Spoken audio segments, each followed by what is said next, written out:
नमस्कार दोस्तों, स्वागत है आपके अपने YouTube channel Vinod Hindi point में। दोस्तों, आज के इस वीडियो में पढ़ने वाले हैं संपूर्ण हिंदी साहित्य से संबंधित महत्वपूर्ण वन लाइनर प्रश्न, जो हिंदी साहित्य की सभी परीक्षाओं के लिए बहुत ही महत्वपूर्ण है। यह जो प्रश्न है यह नेट जेआरएफ के सिलेबस में लगा हुआ है। तो चलिए शुरू करते हैं आज का ये वीडियो।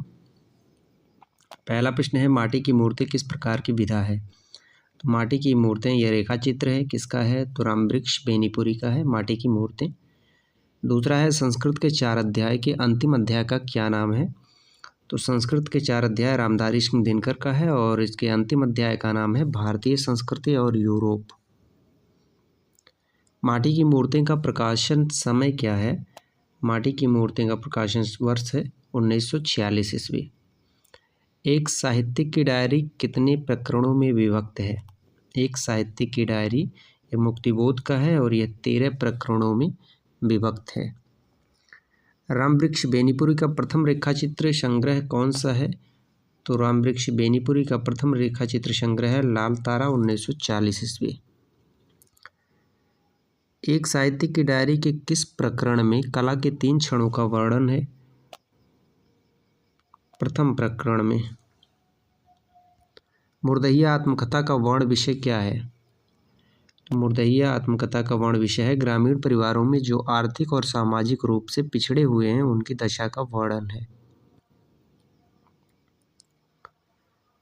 भोला राम का जीव किस प्रकार की कहानी है?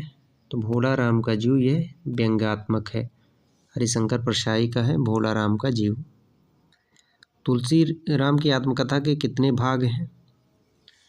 तुलसी राम की आत्मकथा के 2 भाग हैं, पहला मुर्दहिया, दूसरा मणिकर्णिका।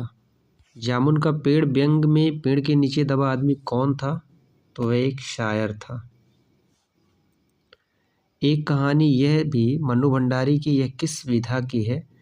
तो एक कहानी यह भी मन्नू भंडारी की है, ये आत्मकथा है। यात्रा साहित्य का पितामह किसे कहा जाता है? यात्रा साहित्य का पितामह राहुल शंकरतायन को कहा जाता है। घुमक्कड़ त्रयी की बात की जाए तो राहुल शंकरतायन, अज्ञेय और नागार्जुन का नाम आता है। एक कहानी यह भी आत्मकथा में लेखिका की अध्यापिका का क्या नाम था? शीला अग्रवाल। अरे यायावर याद रहेगा किस विधा की रचना है और किसके द्वारा रचित है? अरे यायावर याद रहेगा यह यात्रा वृतांत है और यह अज्ञेय की रचना है।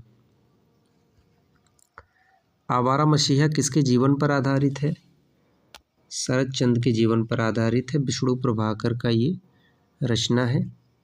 ठाकुरी बाबा रेखाचित्र महादेवी के किस रेखाचित्र संग्रह से लिया गया है? ठाकुरी बाबा स्मृति की रेखाएं। रमणिका गुप्ता की आत्मकथा के कितने खंड हैं? रमणिका गुप्ता की आत्मकथा के 2 खंड हैं, हादसे और दूसरा है आफुदरी। विष्णु प्रभाकर को आवारा मसीहा जीवनी लिखने में कितना समय लगा? 14 वर्ष का समय लगा। पूछा गया प्रश्न है, नेट जेआरएफ की परीक्षा में ये प्रश्न पूछा गया था। जामुन का पेड़ कहानी में पेड़ के नीचे किसी आदमी के दबे होने का पता सबसे पहले लगा? तो माली को लगा। हादसे किसकी आत्मकथा है? हादसे जो है यह रमणिका गुप्ता की है। ये तो माना कि तगाफुल न करोगे लेकिन खाक हो जाएंगे हम तुमको खबर ना होने तक, पंक्तियाँ किस रचना से ली गई हैं? तो ये जामुन का पेड़ से ली गई है। जामुन का पेड़ में जो पेड़ के नीचे दबा होता है वह एक शायर है और उन्हीं की ये पंक्ति है। यौन के बारे में भक्ष अभक्ष्य क्या है? समाज इसका फैसला तो करता रहा है पर उसने समझ के साथ अपने मानदंड नहीं बदले। रमणिका गुप्ता का ये कथन है आफुदरी से। संस्कृत के 4 अध्याय का प्रकाशन समय क्या है? संस्कृत के 4 अध्याय, तो इसका प्रकाशन वर्ष जो है 1956 ईस्वी। यौन शोषण, शारीरिक संबंध, केदला झारखंड के कोयला खदानों के राष्ट्रीयकरण, आदिवासी दलितों के किसानों के अधिकारों की लड़ाई आदि विषय किस आत्मकथा में देखे जा सकते हैं? तो आफुदरी में। मेरी तिब्बत यात्रा कितने खंड हैं? मेरी तिब्बत यात्रा के कितने खंड हैं? तो 5 खंड हैं। आदमी से आदमी तक कविता संग्रह किसका है? रमणिका गुप्ता। आदिम से आदमी तक। एक साहित्य की डायरी में पहले प्रकरण तीसरा क्षण में वर्ण विषय है, तो इसका उत्तर हो जाएगा इस प्रकरण में मुक्तिबोध ने केशव के व्यक्तित्व एवं बौद्धिकता का चित्रण किया है। मौसी किसके द्वारा रचित उपन्यास है? मौसी रमणिका गुप्ता द्वारा रचित ये उपन्यास है। एक साहित्य की डायरी के हाशिए पर नोट्स प्रकरण का वर्ण विषय क्या है? तो इस प्रकरण के अंतर्गत मुक्तिबोध की आलोचना की तटस्थता पर जोर दिया गया। काठ का सपना कहानी संग्रह किसके द्वारा रचित है? काठ का सपना यह मुक्तिबोध का है। संस्कृत के 4 अध्याय में चारों अध्यायों में प्रकरण की संख्या बताइए। तो पहला अध्याय में 3 प्रकरण है, दूसरे में 7 प्रकरण है, तीसरे में 13 प्रकरण है और चौथे में 17 प्रकरण है। किसे प्रगतिशील कविता और नई कविता के बीच का सेतु माना जाता है? तो मुक्तिबोध को प्रगतिशील कविता और नई कविता के बीच का सेतु मुक्तिबोध को माना जाता है। भोलाराम की आत्मा ने कितने दिन पहले देह त्यागी थी? तो भोलाराम की आत्मा ने 5 दिन पहले देह त्यागी थी। शब्दबद्ध होने की प्रक्रिया के भीतर जो प्रवाह बहता रहा है वह समस्त व्यक्तित्व और जीवन का प्रवाह होता है। उपरोक्त कथन किसका है? मुक्तिबोध का ये कथन है।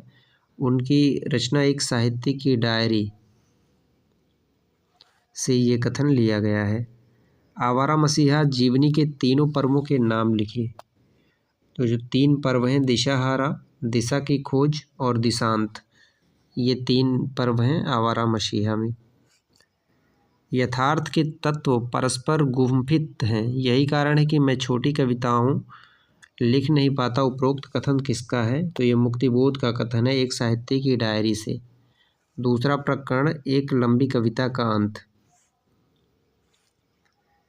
डबरे पर सूरज निबंध शैली में लिखा गया।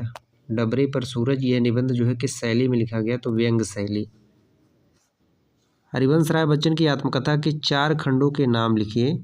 तो इनके जो 4 खंड हैं, क्या भूलूं क्या याद करूं 1969, नीड़ का निर्माण फिर से 1970, बसेरे से दूर 1977, 10 द्वार से सोपान तक 1985।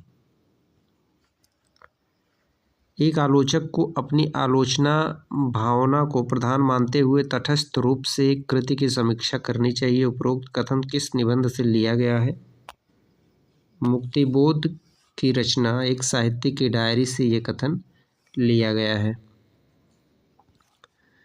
ये वीडियो में जितने भी प्रश्न हैं सभी जो है नेट जेआरएफ के सिलेबस में लगे हुए हैं।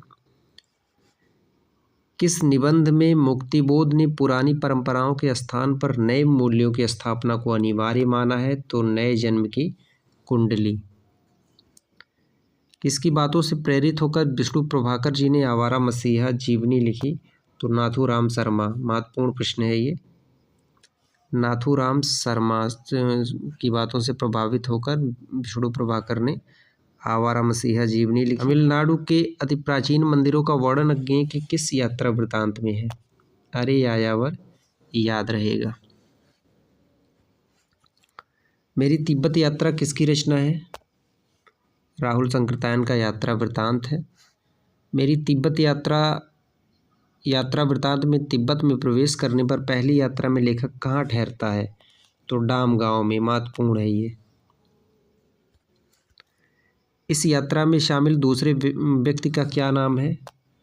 दूसरे व्यक्ति का नाम है अभय सिंह। इस यात्रा वृतांत में किस माह से यात्रा प्रारंभ का वर्णन है? तो अप्रैल माह से। रघुबीर जो हिंदी बोलता था वह किस स्थान पर रहता था? टसी लुहुपों का महाविहार। मुर्दहिया आत्मकथा में मुर्दहिया किसका नाम है? तो मुर्दहिया एक स्थान का नाम है। मुर्दहिया आत्मकथा को किस विमर्श की रचना कहा जा सकता है? तो मुर्दहिया आत्मकथा दलित विमर्श की आत्मकथा है। किस आत्मकथा में परुवर गांव के एक मुशहर परिवार का जिक्र किया गया जो पलाश की पंक्तियों से पत्तल बनाया करता था?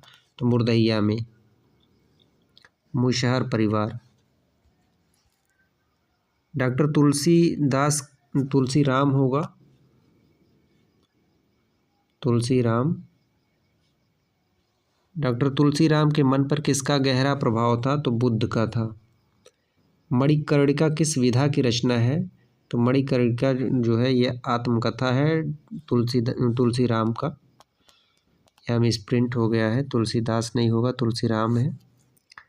पर्सिया टू ईरान किसकी रचना है? तो ये डॉक्टर तुलसीराम का है, पर्सिया टू ईरान।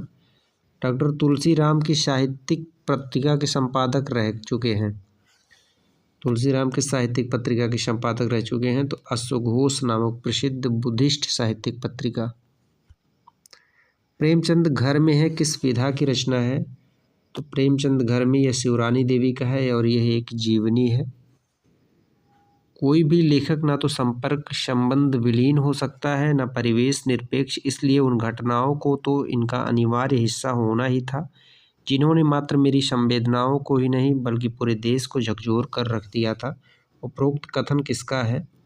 तो ये जो कथन है मन्नू भंडारी का है। एक कहानी यह भी से ये कथन लिया गया है। राहुल सांकृत्यायन ने अपनी तिब्बत यात्रा किस छद्म वेश में की थी? तो भिखारी के वेश में जो है राहुल सांकृत्यायन ने अपनी तिब्बत यात्रा की थी। मन्नू भंडारी द्वारा रचित आत्मपरक शैली में लिखी हुई आत्मकथा कौन सी है? तो यह एक कहानी, यह भी आत्मपरक शैली में लिखी गई आत्मकथा है। मैं जब परिधियां बांध सकती थी, सीमाएं तोड़ सकती थी, सीमाओं में रहना मुझे हमेशा कचोटता रहा। सीमा तोड़ने का आभास मुझे अत्यधिक सुखकारी लगता है। मैं वर्जनाएं तोड़ सकती हूँ, अपनी देह की मैं खुद मालिक हूँ। मैं संचालक हूँ, संचालित नहीं। ये पंक्तियाँ किस आत्मकथा से उद्धृत है? तो आप हुदरी से है। रमणिका गुप्ता की ये पंक्तियाँ हैं। रामधारी सिंह दिनकर द्वारा रचित कौन सा ग्रंथ भारतीय एकता का सैनिक कहा जा सकता है? तो भारतीय एकता का सैनिक संस्कृत के 4 अध्याय को कहा जाता है। संस्मरण लेखक की स्मृति से संबंध रखता है और स्मृति में वही अंकित रह जाता है जिसने उसके भाव या बोध को कभी गहराई से उद्वेलित किया हो। संस्मरण के संबंध में यह कथन किसका है? तो महादेवी वर्मा का ये कथन है। नेट जेआरएफ के सिलेबस में लगी रचनाओं को आज की इस वीडियो में हमने पढ़ा। आशा करते हैं छोटा सा वीडियो आप सभी को पसंद आया होगा। मिलते हैं अगले वीडियो में कुछ नए तथ्यों के साथ। तब तक के लिए नमस्कार।